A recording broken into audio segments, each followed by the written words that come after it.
سبحان الذي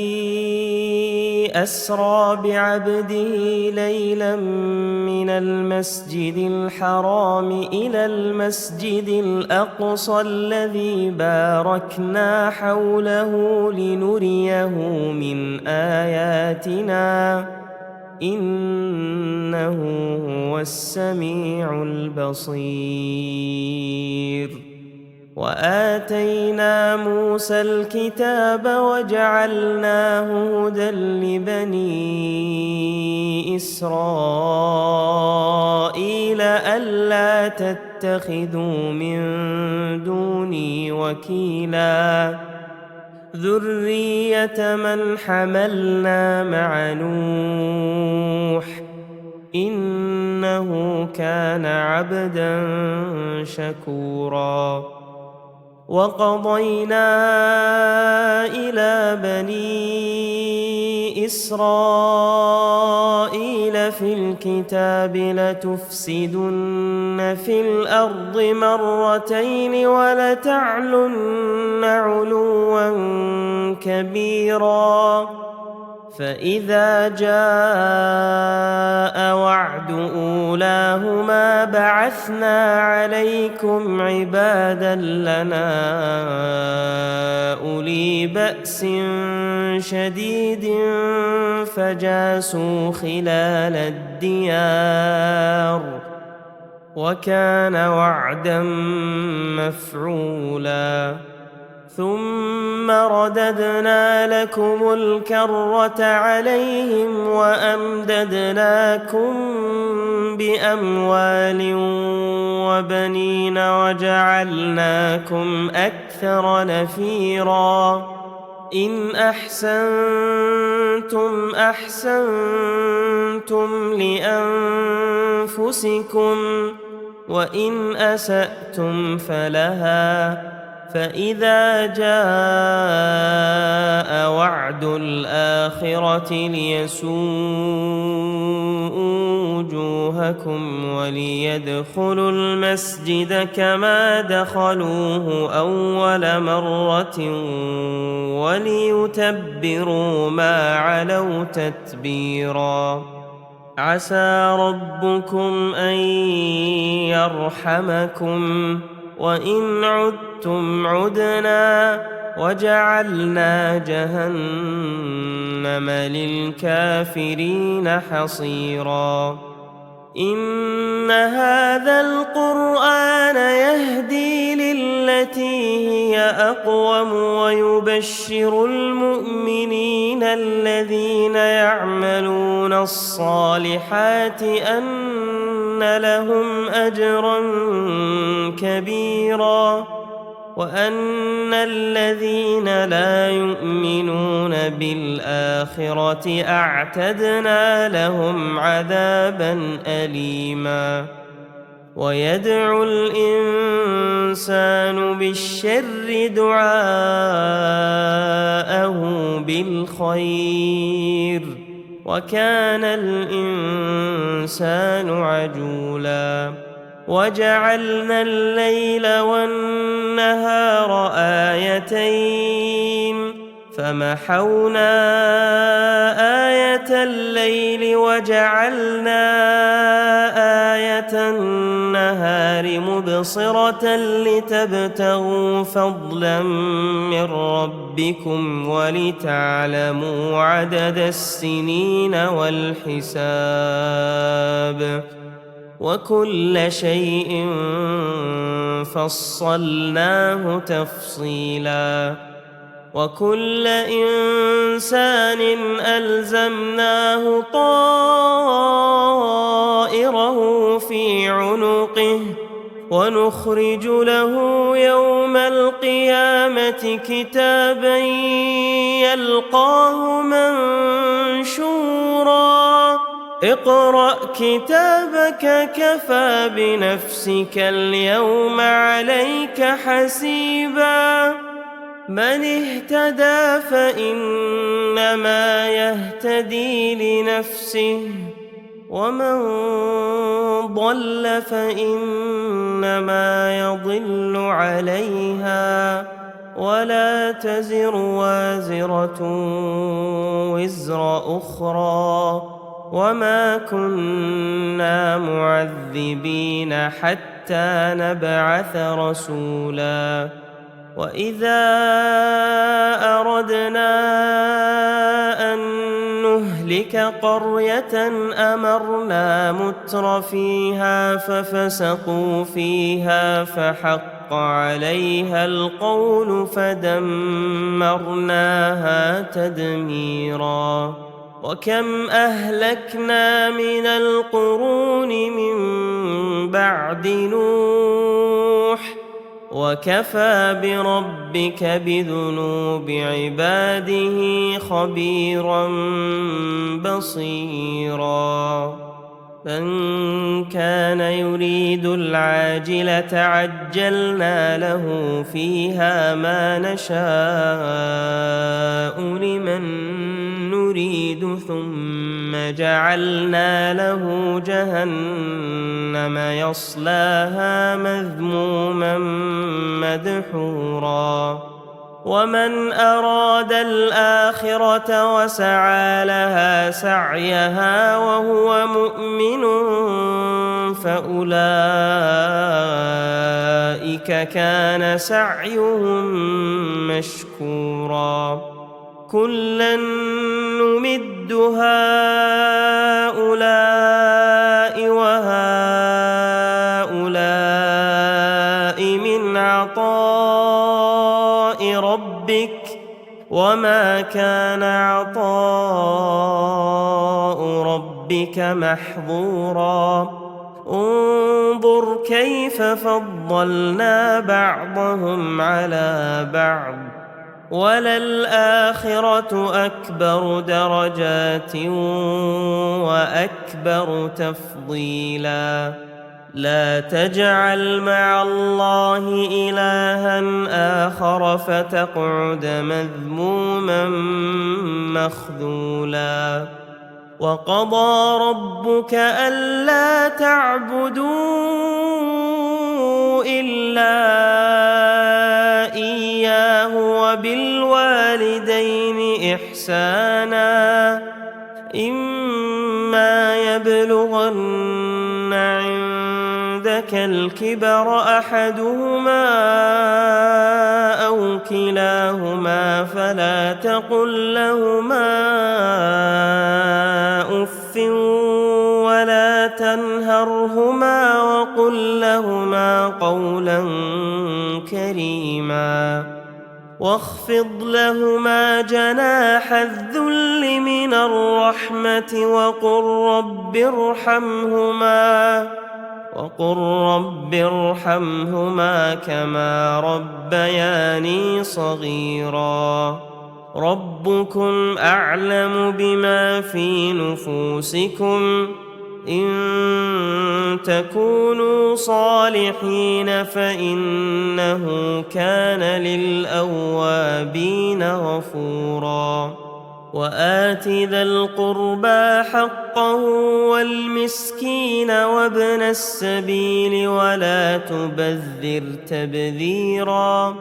إن المبذرين كانوا إخوان الشياطين، وكان الشيطان لربه كفورا. وإما تعرضن عنهم ابتغاء رحمة من ربك ترجوها فقل لهم قولا ميسورا. ولا تجعل يدك مغلولة إلى عنقك ولا تبسطها كل البسط فتقعد ملوما محسورا. إن ربك يبسط الرزق لمن يشاء ويقدر، إنه كان بعباده خبيرا بصيرا. ولا تقتلوا أولادكم خشية إملاق، نحن نرزقهم وإياكم إن قتلهم كان خطأ كبيرا ولا تقربوا الزنا إنه كان فاحشة وساء سبيلا ولا تقتلوا النفس التي حرم الله إلا بالحق ومن قتل مظلوما فقد جعلنا لوليه سلطانا فلا يسرف في القتل إنه كان منصورا ولا تقربوا مال اليتيم إلا بالتي هي أحسن حتى يبلغ أشده وأوفوا بالعهد إن العهد كان مسؤولا وأوفوا الكيل إذا كلتم وزنوا بالقسطاس المستقيم ذلك خير وأحسن تأويلا ولا تقف ما ليس لك به علم إن السمع والبصر والفؤاد كل أولئك كان عنه مسؤولا ولا تمش في الأرض مرحا إنك لن تخرق الأرض ولن تبلغ الجبال طولا كل ذلك كان سيئه عند ربك مكروها ذلك مما أوحى إليك ربك من الحكمة ولا تجعل مع الله إلها آخر فتلقى في جهنم ملوما مدحورا أفأصفاكم ربكم بالبنين واتخذ من الملائكة إناثا إنكم لتقولون قولا عظيما ولقد صرفنا في هذا القرآن ليذكروا وما يزيدهم إلا نفورا قل لو كان معه آلهة كما يقولون إذا لابتغوا إلى ذي العرش سبيلا سبحانه وتعالى عما يقولون علوا كبيرا تسبح له السماوات السبع والأرض ومن فيهن وإن من شيء إلا يسبح بحمده ولكن لا تفقهون تسبيحهم إنه كان حليما غفورا وإذا قرأت القرآن جعلنا بينك وبين الذين لا يؤمنون بالآخرة حجابا مستورا وجعلنا على قلوبهم أكنة أن يفقهوه وفي آذانهم وقرا وإذا ذكرت ربك في القرآن وحده ولوا على أدبارهم نفورا نحن أعلم بما يستمعون به إذ يستمعون إليك وإذ هم نجوى إذ يقول الظالمون إن تتبعون إلا رجلا مسحورا انظر كيف ضربوا لك الأمثال فضلوا فلا يستطيعون سبيلا وقالوا أإذا كنا عظاما ورفاتا أإنا لمبعوثون خلقا جديدا قل كونوا حجارة أو حديدا أو خلقا مما يكبر في صدوركم فسيقولون من يعيدنا قل الذي فطركم أول مرة فسينغضون إليك رؤوسهم ويقولون متاه قل عسى أن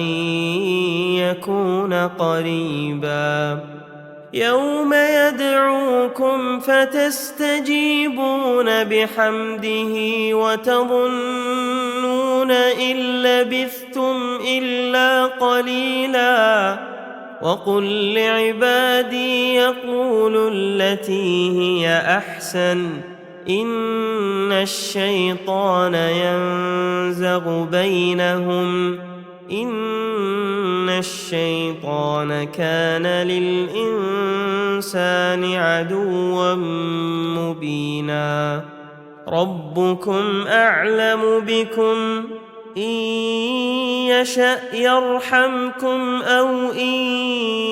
يشأ يعذبكم وما أرسلناك عليهم وكيلا وربك أعلم بمن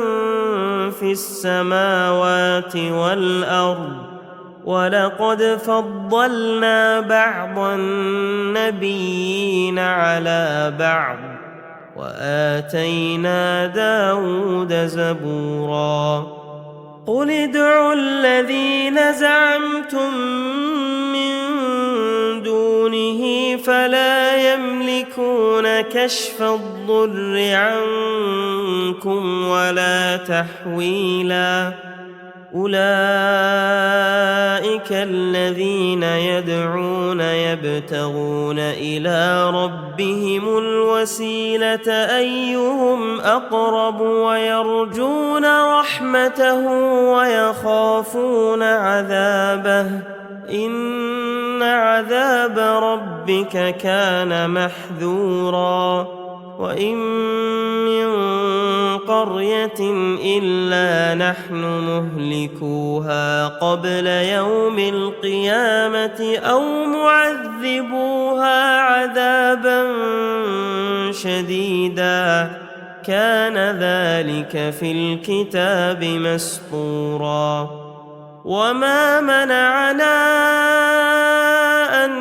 نرسل بالآيات إلا أن كذب بها الأولون وآتينا ثمود الناقة مبصرة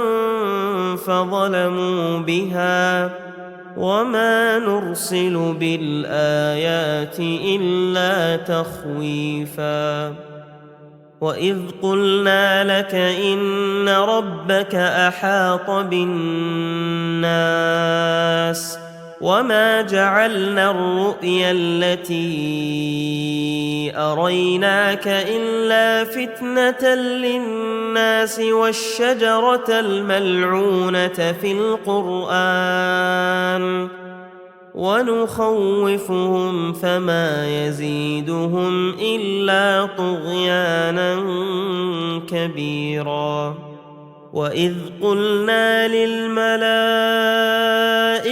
اسجدوا لآدم فسجدوا إلا إبليس قال أأسجد لمن خلقت طينا قال أرأيتك هذا الذي كرمت علي لئن أخرتني إلى يوم القيامة لأحتنكن ذريته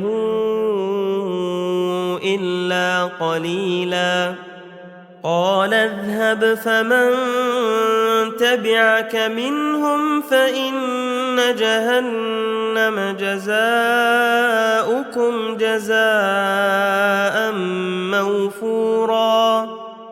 واستفزز من استطعت منهم بصوتك وأجلب عليهم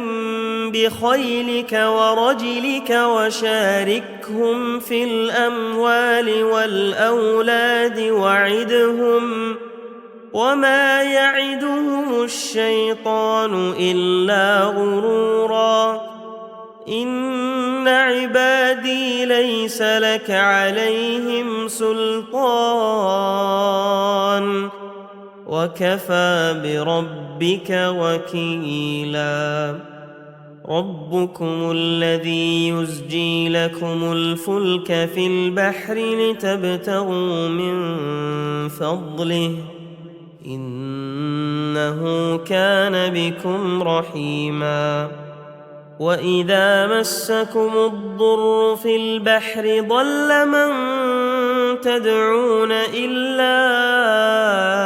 إياه فلما نجاكم إلى البر أعرضتم وكان الإنسان كفورا أفأمنتم أن يخسف بكم جانب البر أو يرسل عليكم حاصبا ثم لا تجدوا لكم وكيلا أم أمنتم أن يعيدكم فيه تارة أخرى فيرسل عليكم قاصفا من الريح فيغرقكم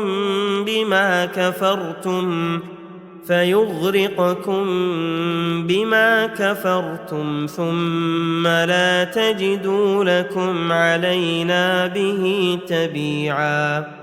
ولقد كرمنا بني آدم وحملناهم في البر والبحر ورزقناهم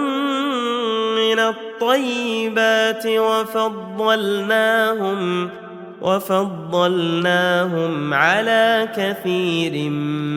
ممن خلقنا تفضيلا يوم ندعو كل أناس بإمامهم فمن أوتي كتابه بيمينه فأولئك يقرؤون كتابهم ولا يظلمون فتيلا ومن كان في هذه أعمى فهو في الآخرة أعمى وأضل سبيلا وإن كادوا ليفتنونك عن الذي أوحينا إليك لتفتري علينا غيره وإذا لاتخذوك خليلا ولولا أن ثبتناك لقد كدت تركن إليهم شيئا قليلا إذا لأذقناك ضعف الحياة وضعف الممات ثم لا تجد لك علينا نصيرا وإن كادوا ليستفزونك من الأرض ليخرجوك منها وإذا لا يلبثون خلافك إلا قليلا سنة من قد أرسلنا قبلك من رسلنا ولا تجد لسنتنا تحويلا أقم الصلاة لدلوك الشمس إلى غسق الليل وقرآن الفجر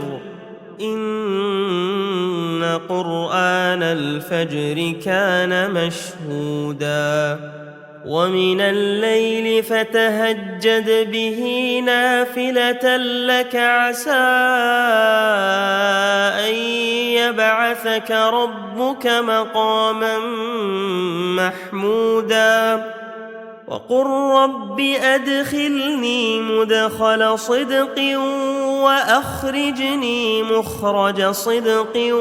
واجعل لي من لدنك سلطانا نصيرا وقل جاء الحق وزهق الباطل إن الباطل كان زهوقا وننزل من القرآن ما هو شفاء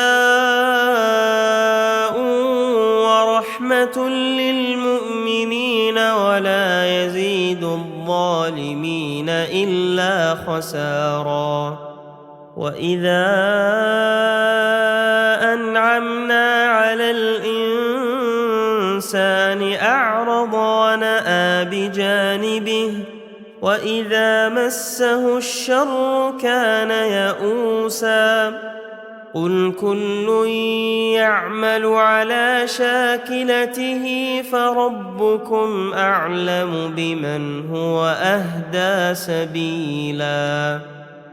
ويسألونك عن الروح قل الروح من أمر ربي وما أوتيتم من العلم إلا قليلا ولئن شئنا لنذهبن بالذي أوحينا إليك ثم لا تجد لك به علينا وكيلا إلا رحمة من ربك إن فضله كان عليك كبيرا قل لئن اجتمعت الإنس والجن على أن يأتوا بمثل هذا القرآن لا يأتون بمثله ولو كان بعضهم لبعض ظهيرا ولقد صرفنا للناس في هذا القرآن من كل مثل فأبى أكثر الناس إلا كفورا وقالوا لن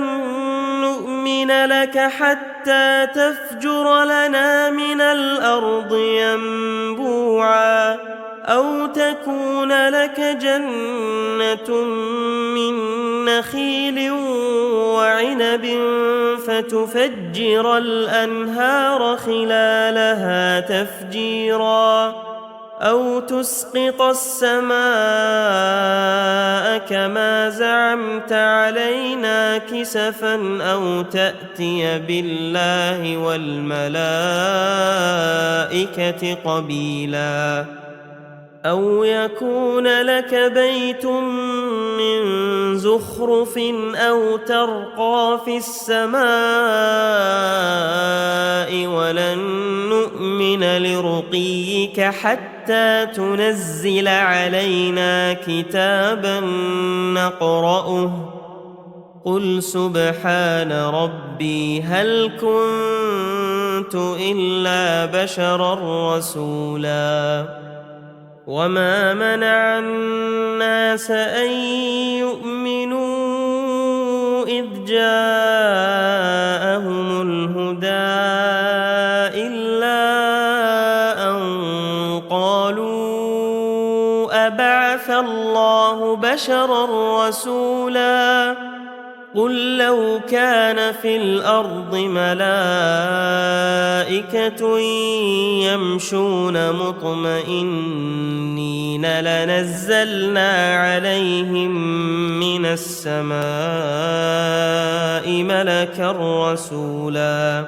قل كفى بالله شهيدا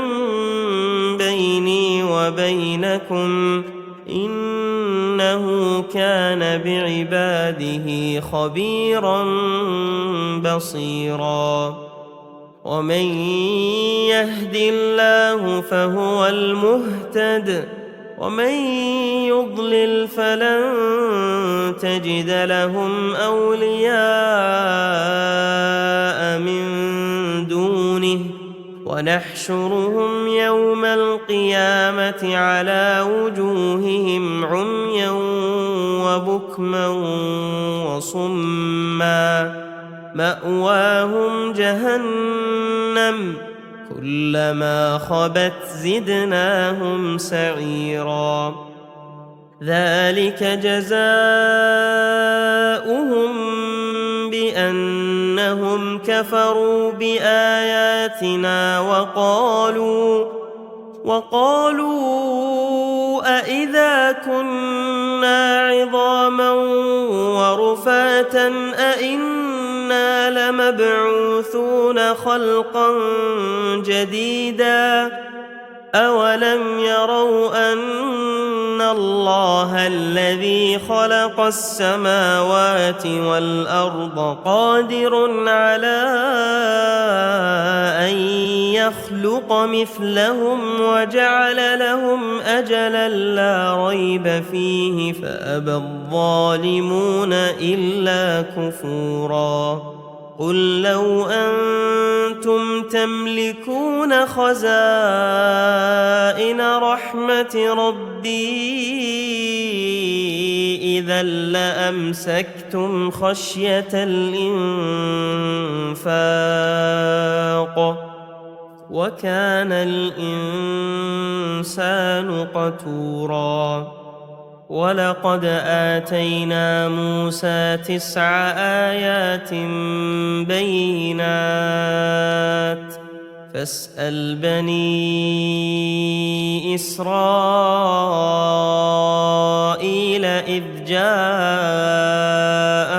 فقال له فرعون إني لأظنك يا موسى مسحورا قال لقد علمت ما أنزل هؤلاء إلا رب السماوات والأرض بصائر وإني لأظنك يا فرعون مثبورا فأراد أن يستفزهم من الأرض فأغرقناه ومن معه جميعا وقلنا من بعده لبني إسرائيل اسكنوا الأرض فإذا جاء وعد الآخرة جئنا بكم لفيفا وبالحق أنزلناه وبالحق نزل وما أرسلناك إلا مبشرا ونذيرا وقرآنا فرقناه لتقرأه على الناس على مكث ونزلناه تنزيلا قل آمنوا به أو لا تؤمنوا إن الذين أوتوا العلم من قبله إذا يتلى عليهم يخرون للأذقان سجدا ويقولون سبحان ربنا إن كان وعد ربنا لمفعولا ويخرون للأذقان يبكون ويزيدهم خشوعا. قل ادعوا الله أو ادعوا الرحمن أيما تدعوا فله الأسماء الحسنى ولا تجهر بصلاتك ولا تخافت بها وابتغ بين ذلك سبيلا. وقل الحمد لله الذي لم يتخذ ولدا ولم يكن له شريك في الملك ولم يكن له ولي من الذل وكبره تكبيرا.